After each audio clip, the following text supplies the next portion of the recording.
एक ब्राह्मणी रहती थी। वो बहुत ही निर्धन थी और भिक्षा मांगकर अपना जीवन यापन किया करती थी। किंतु एक बार समय ऐसा आया जब उसे लगभग 5 दिनों तक कोई भिक्षा नहीं मिली। तत्पश्चात छठे दिन उसे भिक्षा में 2 मुट्ठी चने मिले। लेकिन उस दिन उसे कुटिया तक पहुंचते पहुंचते रात हो गई। अंततः उसने सोचा कि अब वो उन चनों को प्रातःकाल भगवान को भोग लगाकर ही ग्रहण करेगी। बस यही सोचकर उसने वो पोटली सुरक्षित रख दी और भगवान का नाम जपते जपते सो गई। लेकिन दुर्भाग्य ने अभी भी उसका साथ नहीं छोड़ा था।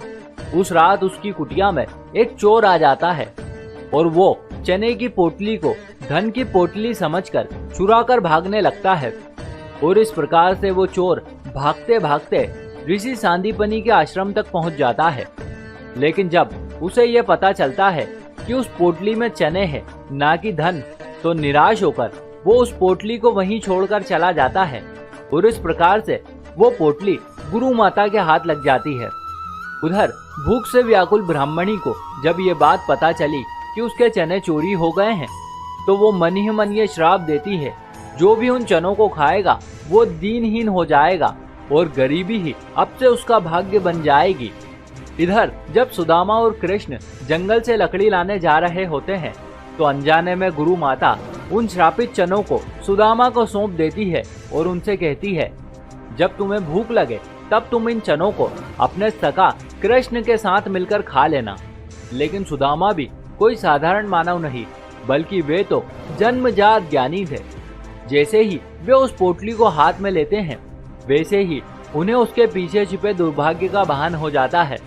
किंतु किसी को भी बिना कुछ बताए वे अपने सखा केशव को साथ लेकर जंगल की ओर बढ़ जाते हैं।